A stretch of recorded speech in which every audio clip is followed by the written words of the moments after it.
Yep, it's true. I got scammed. Almost. I got so lucky. Let me tell you what happened to me so it doesn't happen to you. And first off, I'm a fairly sophisticated user of technology. I'm not a cutting edge person, but I'm not afraid of new technology. And heck, I've been a financial advisor for over 20 years, and I've advised hundreds of clients and helped prepare them for retirement. So if it can happen to me, it can happen to anybody. And like I said, but for a lucky break, I would have been scammed. So here's what happened. Later at night, 10:30, 11 o'clock, I tend to do work after my wife goes to bed, and I was catching up on some emails, and my phone goes off, and it's an alert from my bank. Now, this had happened a couple years earlier. A couple years earlier, my bank checked with me and said, hey, we see 4 airline tickets to Paris, but they're from New York City and you don't live in New York City, so we just wanted to check with you. Is this legit? And of course it was not legit, right? So they took care of it. So when I got this text message, it was something that seemed like, yeah, this could be legit. Same thing, fraud alert, we want to check with you. Did you make this purchase of $255? And, I replied back and I said no. And so they said, okay, well, we need to verify your identity. We want to put this on hold, and we want to make sure that they don't get any additional money from you. So we're going to send you a code. And when we send you that code, let us know what it is so we can verify that it's really you. And here's the thing, the credit card that they were calling about or texting about, my wife was the primary person on that card, and my wife had already gone to bed. So when they sent that code, it went to me, but it should have gone to my wife. And that made me suspicious because, like I said, 2 years earlier, it had happened. And in that case, I believe it was the same situation where it was the same credit card. My wife basically is the primary person on most of our credit cards because she likes to play the airline miles, and that saved us on this. And I said, you know what, I don't want to wake up my wife, so we'll have to wait for this in the morning. And they said, oh, we can't do that. You have to do it now or you'll be responsible for the charges. And I'm like, I'm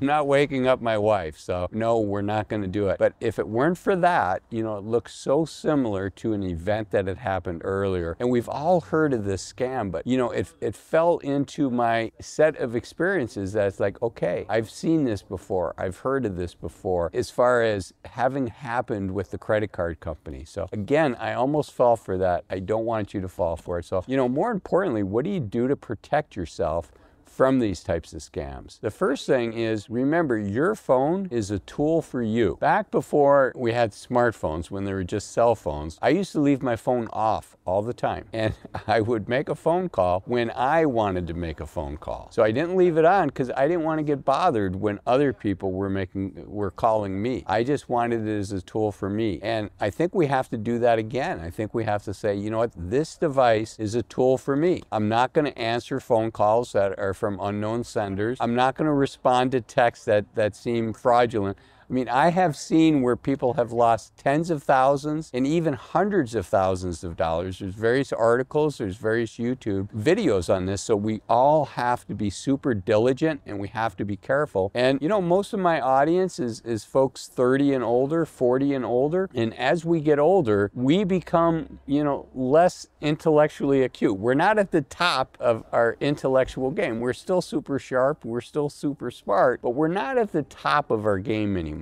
On top of that, we've been saving money, we've been investing our money for years. Now we have more money, and that's the good news, bad news. There's a bigger pot of gold for these scammers, and these scammers are super, super good. So, one of the main things is just your phone is a tool for you, and I want you to be super diligent about who you answer from and text and all of that.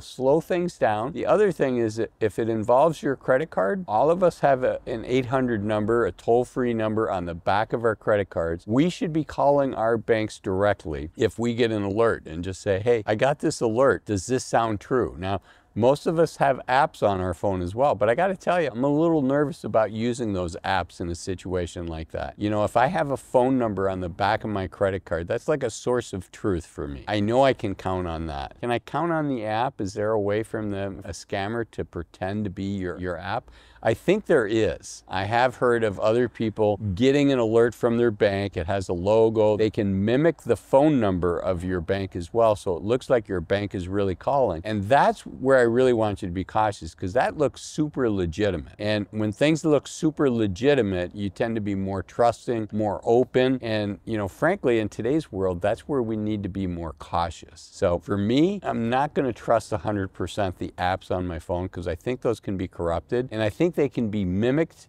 and imitated by scammers, and there's just too much money to be made by these scammers once they get our information. Also, you know, be super careful about the information that you share online. It is shocking how little information somebody needs to get a car loan in your name, or to, you know, get any kind of loan. I called my credit card company the other day. I had a question about my payment, and, you know, all they needed was my name and the last 4 digits of my social security number. So think about that. That's not a whole lot of information. You know, one of the reasons I'm fortunate, I tend to be able to record these videos from beautiful places. Today I'm here with the location behind me. That's the Puget Sound behind me, but you know, very seldom do I ever mention where I am. And you know, you have to be careful online. So same thing with you, anything on Facebook, or just be careful of what they call personally identifiable information. We have to really guard that, just like we would our passwords, our account numbers. The other thing, and this is not sponsored, but you know, how many of us, myself included, reuse passwords on multiple websites, multiple online sites? You know, that's a really risky thing to do. And there are services where you can have one master password and have a very hard to break, very hard to decipher password that goes into every other site. And I don't want to mention any names, but you know what they are. I looked into that. I actually use one of those services now, and I was really pleasantly surprised at how affordable those services are. Now, does that mean that service would never get hacked? No, it doesn't. In fact, that's called the Fort Knox strategy, where there's something incredibly valuable. Once the bad guys break through these high barriers to entry, but once they get through that, it's something of high value. It's just like Fort Knox would be, right? If the bad guys got inside of Fort Knox, they could steal the gold bars. I think they'd be surprised how many gold bars the U.S. actually has in reserve, right? We're a fiat currency now. We're not backed by gold. But one of these online sites that has our passwords, that would be a valuable asset. In fact, recently there was one of these sites that did get hacked, but importantly, they encrypted all the information inside. So even if the bad guys got inside, they got information that was encrypted and would take years to de-encrypt, to unencrypt. So, you know, you got to pick your poison. And I've made the leap, and I think it's getting to be the point where all of us at some point need to make the leap and say, we need to have very secure passwords, and we need to have different passwords for every site, certainly for anything financially related. You know, it's super hard to track that. Are we going to write that down on a piece of paper? And then what happens when we're away from our home, or what if our home gets broken into, right? So I don't know of a risk-free strategy that we can use, other than we have to choose who we're going to trust. And I've made the decision to trust a password management site. But you know, that's a decision that we all have to make. But again,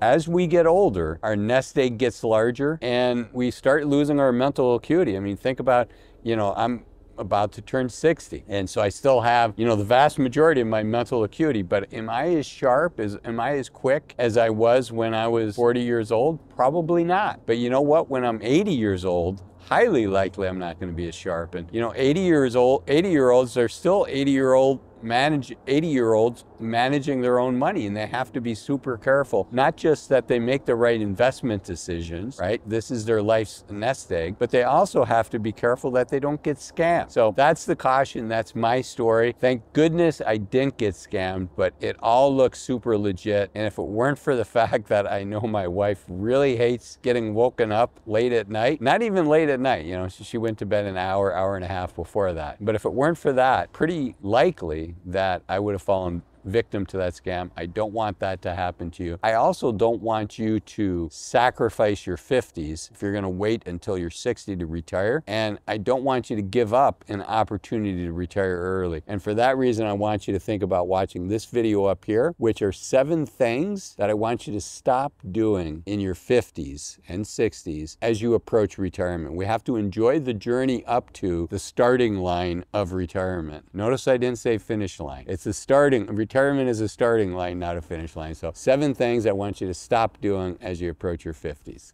I'll see you in there. Bye-bye.